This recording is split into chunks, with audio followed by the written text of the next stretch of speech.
کہ یہ کیوں؟ اس لیے کہ یہ دنیا میں ناز پرور تھے۔ ناز پرور تھے یعنی خدا کے حکم کی خاطر کسی طرح کی تکلیف برداشت کرنے کو آمادہ نہیں ہوتے تھے۔ ماہ رمضان کا روزہ اللہ نے واجب قرار دیا، کتنے ایسے ہیں کہ جو تھوڑی سی تکلیف ہوتی ہے تو وہ روزہ چھوڑ دیتے ہیں، جبکہ اللہ نے تکلیف ہی تو دے کر کے آزمانا چاہا ہے۔ انسان بھوکا پیاسا رہے گا تو تھوڑا سا اس کو تکلیف کا احساس ہوگا، مگر ہم دیکھ رہے ہیں کہ بہت سے ایسے افراد ہیں کہ جو ماہ رمضان میں چھوٹے سے ایک بہانے کو عذر بنا کر کے واجب روزہ چھوڑ دیتے ہیں۔ ان کو نہیں معلوم ہے کہ اس واجب روزہ کو ترک کرنے کا کتنا بڑا کفارہ، کتنا بڑا عذاب ہے۔ جان بوجھ کے ایک روزہ بغیر کسی عذر کے اگر کوئی ترک کرتا ہے، 60 روزہ اس کے بدلے میں رکھنا واجب ہوگا کفارے کے طور سے، یا اگر 60 روزہ نہیں رکھ سکتا ہے تو پھر اس کے لیے 60 مسکین کو کھانا کھلانا یا کپڑا۔ یہ بغیر ایک روزے کے بعد جو کئی روزہ نہ رکھے، جو پورے ماہ رمضان کا روزہ نہ رکھے اور بغیر کسی عذر کے، اس کے لیے اللہ کے ہاں عذاب نہیں ہوگا تو کیا ہوگا؟ یہ ناز پرور تھے، یعنی سال بھر کھاتے پیتے تھے، سال بھر اچھی نعمتوں میں رہتے تھے، مگر ایک مہینے کے لیے اللہ نے انہیں بھوک اور پیاس کو برداشت کرنے کا حکم دیا تو وہ اس کو گوارا نہیں کر رہے ہیں۔ یہ کیا ہے؟ گویا یہ ایک چھوٹی سی مثال ہے، ورنہ ایسا نہیں ہے کہ یہی ہے کہ جس کی بنا پر ان کو وہاں عذاب دیا جائے گا۔ مگر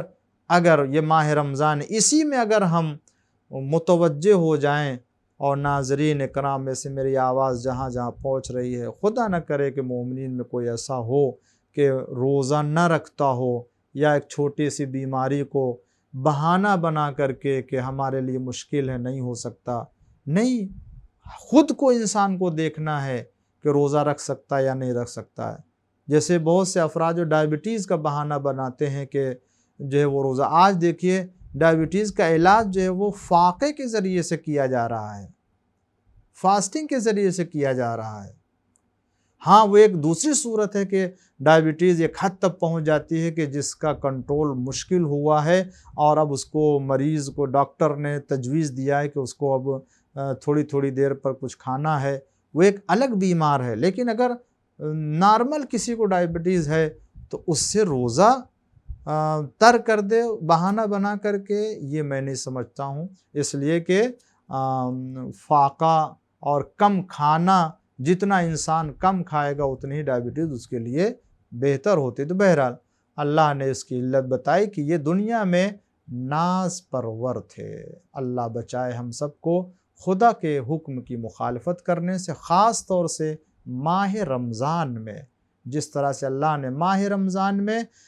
نیکیوں کا زیادہ ثواب رکھا ہے، تو اللہ نے اس مہینے میں خدا کے حکم کی نافرمانی کرنے کے عذاب کو بھی اللہ نے کئی برابر رکھا ہے۔ امید کرتے ہیں اللہ تعالیٰ سے کہ اس ماہ مبارک رمضان میں ہم سب کو عذاب جہنم سے آزاد ہونے والوں میں قرار فرمائے، چھوٹے بڑے گناہوں کو ہمارے اللہ معاف کرے، ہمارے ماں باپ کے گناہوں کو معاف فرمائے۔ اللہ تعالیٰ بقیہ جو ایام ماہ مبارک رمضان کے بہترین عبادت کی توفیق عطا فرمائے، اور آنے والے ماہ رمضان تک ہم کو ہر طرح کے گناہ سے محفوظ رکھے۔ ناظرین اکرام، یہ آج کی نشست تھی جو سورہ واقعہ کی 45 آیت تک ہماری گفتگو ہو چکی ہے، اور آخر میں آپ سے سوال ہے، اور وہ سوال یہ ہے، آپ آمادہ ہو جائیں بالکل، اور کسی طرح کی کوئی تاخیر نہ ہونے پائے، اور غور سے سنا ہوگا تو یقیناً آپ فوراً جواب دیں گے۔ سوال یہ ہے، آج کا سوال یہ ہے کہ قرآن کریم میں اصحاب شمال کے لیے 2-3 عذاب کا ذکر کیا گیا ہے، اور ان کے لیے الفاظ کا استعمال ہوا ہے۔ ان الفاظ کے معنی بتائیے جیسے